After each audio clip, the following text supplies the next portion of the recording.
ఏమనుకోకపోతే రాణి గారు,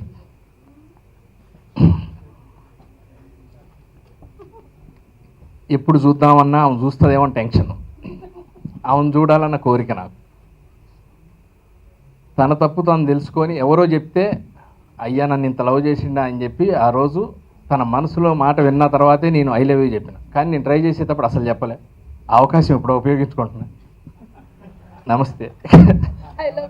నా పేరు ముందే చెప్పకూడదు, నేను ఒప్పుకోవాలి. నా పేరు సర్వమంగళం. నిన్ను చేసుకుంటే మా అమ్మతాన్ని పోతాను నేను, అందుకే నిన్ను లవ్ చేద్దాం అనుకుంటున్నా. నా లవ్ని అంగీకరిస్తాను. I love you.